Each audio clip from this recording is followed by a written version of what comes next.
PapNapples XP.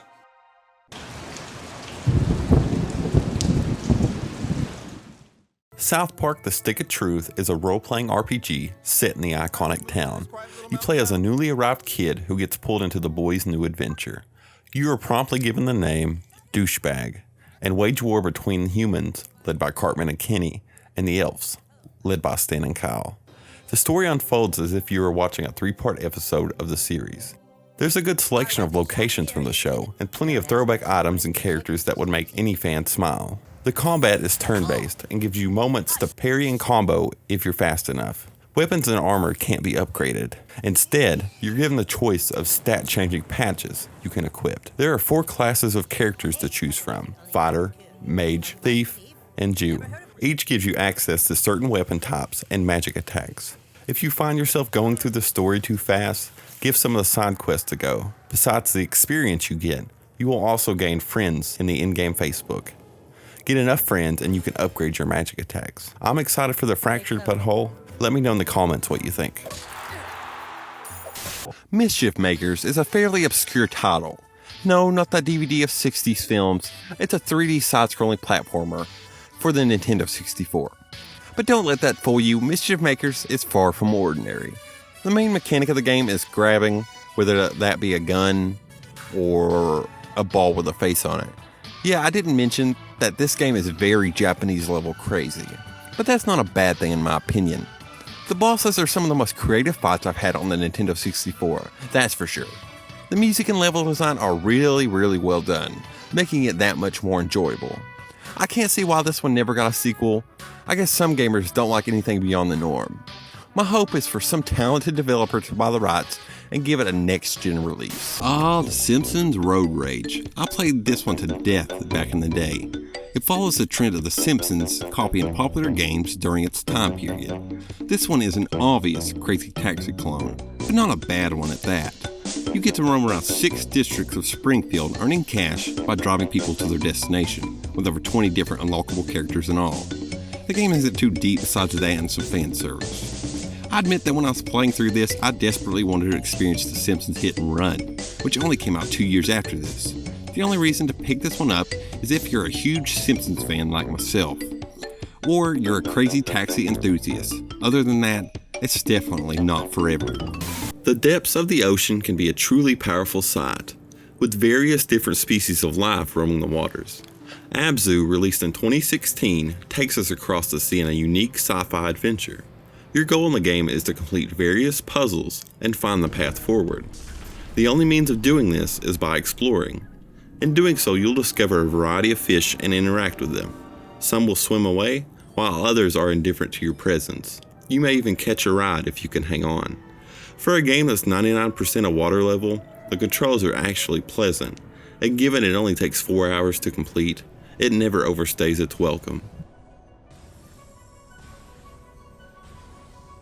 I have to start out by saying I don't enjoy skateboarding. I've never had a real interest in the subject. This game, however, is the exception. Believe it or not, this was the very first game I ever played on my PlayStation 2. I sat down and placed the game in my console. I was very impressed with the graphics, fun levels, and a good soundtrack to match. I don't think it's mostly nostalgia that gets this on my top 10 though. I mean, still to this day, I can lose hours and hours playing Pro Skater 3. And that's a testament to how well it holds up. I'm not good at it by any means, but I find most of the game to be a fair experience, so it's usually not a problem. A large portion of the game is collecting various items, such as videotapes and letters that spell out skate in each level. You also need to activate certain environmental events. Like in the Canada level, you have to jump onto a tree to bury a bully below. If you're into charming games, but don't want the sports side of things, you can't go wrong with this one.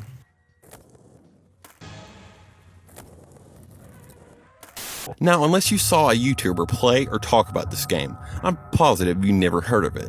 LSD Dream Emulator was a Japanese-only PS1 game in which you travel through randomly generating dreams with no clear goal. The only real mechanic of the game is its collision. If you touch anything, I mean anything, you will be transported to a completely new dream. If you haven't noticed by now, the visuals are just insane. You could find yourself going through dream after dream, never seeing the same thing twice. And that's the creative thing about LSD. You can never guess what the is going to happen next. It's much more accurate to call this an experience rather than a game.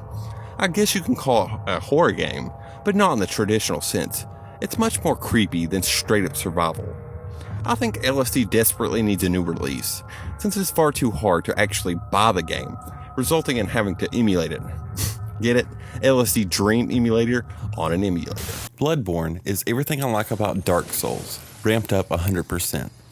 No longer are we dealing with lords and minions in the land of Lordran. Instead, we are set in a Lovecraftian nightmare of Yharnam, where people use blood for every ailment, and once they turn into deformed beasts, hunters are dispatched by the church. Some seek to align their brain with eyes in order to make contact with the otherworldly creatures, attempting to ascend with them. We are a hunter by contract on a night of the blood moon. Dark forces are at play as we slaughter our way to understanding more and more about what is going on. Bloodborne has a smaller weapon selection in comparison to its cousins. It makes up for it by having trick weapons, usually a fast, shortened version, and a large, slower, but more powerful extended one. Shields are not a thing here. There are two, but they're there to show you that if you're going to kill, you have to get in and get out. And if you take damage, attack even more fiercely to regain your lost health. No longer is weight an issue with equipment. Instead of heavy steel armor, you have a selection of flowing, stylish gear. The visuals are stunning, presenting a gothic horror aesthetic that I really like. The bosses are intense, attacking much more rapidly, giving little room for error. If I had to pick the best game FromSoft ever made, it would probably be this one. It seems like every franchise had to have a kart racer back in the day. I mean, you had Mario, Sonic, Diddy, Crash. Everyone had one. One such franchise was Looney Tunes with its release Space Race in 2000. Its gameplay is simple, high-octane racing with crazy acne pickups to punish your opponents. You can unlock from up to 8 different tunes and a variety of different tracks. Its graphics are great for the time, and although it doesn't hold a significant part in most gamers' hearts, it's still a pleasure to play to this day. The PS1 had a bunch of games that never really took off, and the one that hurts the most is simply titled 1. Really great name, I gotta say. You play as John Kane, a manly man with a gun instead of an arm. You progress each level by killing bad guys, running from big machines and helicopters, and defeating bosses, all with explosions going off everywhere. This is the video game equivalent of all those 80s action films. The gameplay is very satisfying, and it feels really good to fill enemies full of lead, and the platforming is actually well done.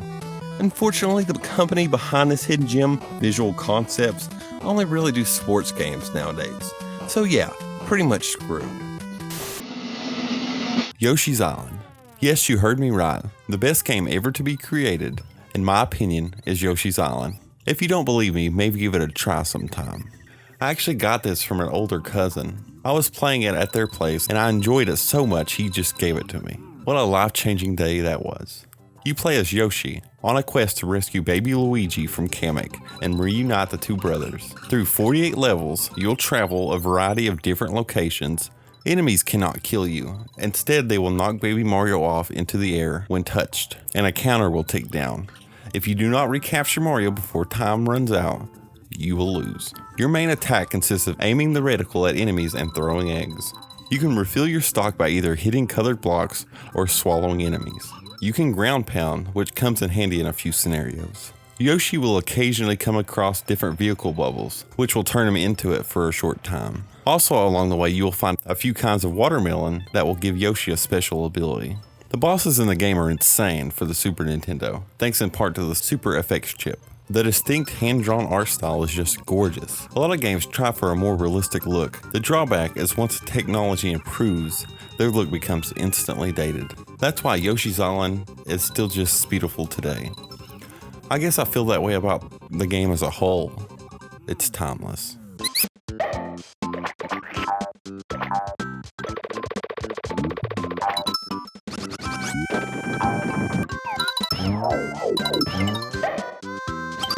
Take the beautiful visuals from Abzu, change them from ocean to desert, and you'll have Journey. Released in 2012, Journey has you traversing through various landscapes, releasing cloth beings that'll help you venture closer to the distant mountain. As you progress, you'll come across glowing orbs, which will extend your magical scarf, giving longevity to your jumps. On your journey, there is more than just wandering the desert. From time to time, you will have to stealth your way past enemies, and even slide down hillsides. If you enjoy the ambiguous storytelling of Abzu, Journey also contains a mysterious vibe to it.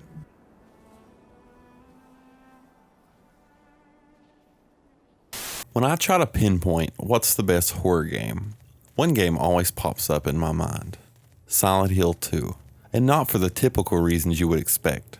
It left a haunting feeling more than it ever scared me. It had some creepy scenes, absolutely, like the prison and the underground labyrinth, for example. The story really gripped me, and I wanted to find out why James was in Silent Hill looking for Mary, and what happened between them. The atmosphere is thick right from the beginning, with deep fog and a feeling of being watched. The game boasts an amazing soundtrack, one that I still listen to often, and I really feel it helps the loneliness and despair. The gameplay is traditional survival horror. You have to scavenge for ammo and weapons, complete ever-increasing puzzles, and try not to die. It's not new on the surface, but it's executed so originally. You're not a skilled soldier, you're just a man. This is not a place that you can understand. That's some of the things I love about Silent Hill. The mystery of it all, and the emphasis on emotion. Whenever I think back to when I first played it, I remember it less of a game and more of an emotion. In my restless dreams, I see that town, Silent Hill. Who can say they actually don't like Spongebob? I would say not many. It's a colorful underwater world with goofy characters and an iconic sense of humor. SpongeBob Battle for Bikini Bottom is basically a handful of classic episodes all rolled into one with a brand new plot. You play as either SpongeBob, Patrick, or Sandy as you adventure through a semi-open world Bikini Bottom, trying to destroy the invading robots. While being directed towards children, the game is actually quite fun, with smooth gameplay and enough there to keep you playing till the very end. I'm willing to bet that anyone who had a Nintendo 64 has had, or at least heard of, the Banjo Kazooie series. They're probably the most influential collectathon games of the 3D era. As we all know though, Rare was bought out by Microsoft, ultimately leading to the great developer's demise. Now they are still around, but the people that made them great left. The glory days of gaming are pretty much over. Although games like Donkey Kong Country, Perfect Dark, and Conker will live on despite this. Now onto Banjo. These games are some of the funnest titles on the N64, flat out. The feeling of adventure you get by exploring the land, collecting items, and listening to its awesome soundtrack is incredible. I honestly don't know if we'll ever get that long dreamed of Banjo 3 release, but we can only hope. My favorite shooter has to be Team Fortress 2. The combat is addicting, with 9 playable classes with their own gameplay mechanics, and enough weapons to satisfy any playstyle. The game is updated often, a lot of the times giving new maps and events to participate in. There is competitive mode, alongside many other modes to try. My personal favorite thing to do is to check out the unique servers. You'll find anything from replica Pokemon towns to Minecraft trading maps, and that's where I find a lot of my joy. If you're into cosmetics, you have an absolute ton of choices to obtain. I play as a sniper and pyro, but I do switch to other characters from time to time.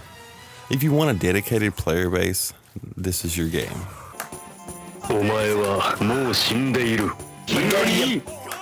So I played the original Flash game, The Binding of Isaac, several years ago, and it quickly became one of my favorites. It's essentially a top-down shooter, roguelike, where you shoot tears as projectiles through randomly generating levels. In 2014, the game got a remake called The Binding of Isaac Rebirth, and it improved upon every aspect of the first. More items that change your look and stats, more unique bosses, better graphics, and so on. The game has a pretty dark story to it. Isaac's mother believes God has spoken to her and demands the death of her son. Isaac flees to the basement, a strange place full of grotesque monsters. Religious themes also play a big part in the tone of the game, which I am a big fan of. Despite how dark and twisted the setting, Rebirth's graphics are cartoony and lighthearted. If you want a game to pick up and play for a half hour here and there and still have a blast, Rebirth and now Afterbirth is your game.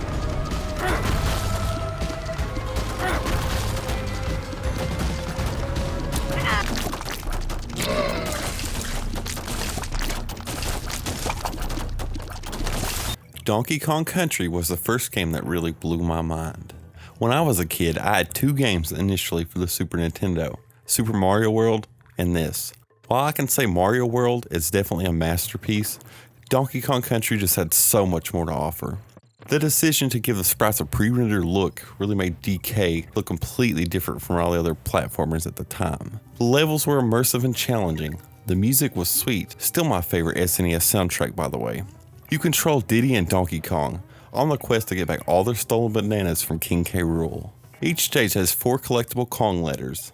Collecting them grants you an extra life. Also, if you collect 3 of a certain animal token, you'll play a bonus game where you can rack up a few extra lives. After each area, you will find a boss. While some are on the easy side, they were still a blast to play. To me, every level has such an amazing atmosphere to it. Some good examples are Slipside Ride, Minecart Carnage, and Treetop Town. If you're a fan of old Nickelodeon shows, chances are you know of Jimmy Neutron. It revolves around a kid genius along with his idiot friends and their misadventures with his inventions. The game, Attack of the Twonkies, is based on the first episode of the 3rd season.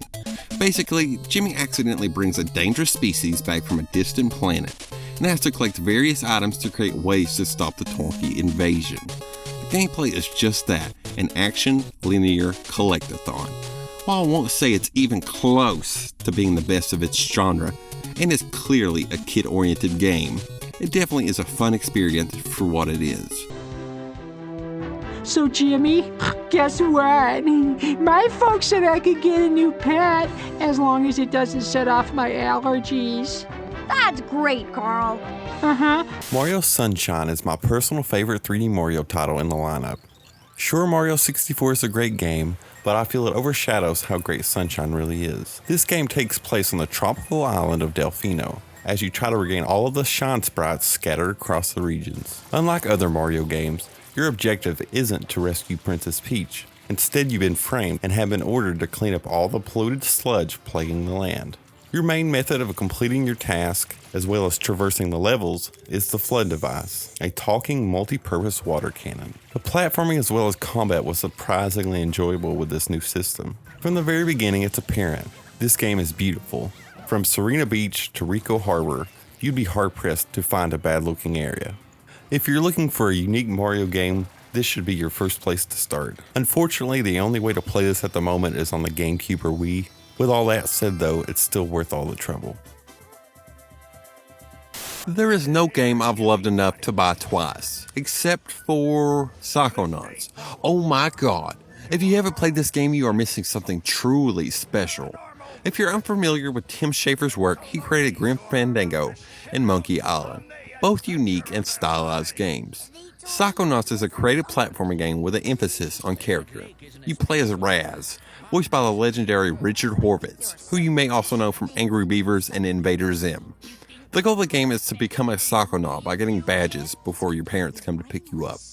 One of the most awesome elements of the gameplay is the ability to enter mines. Each and every mine you enter will be a completely new style, have new objectives and mechanics. I can honestly say there is not a boring moment to be had. Please, Double Fine, bring back this masterpiece.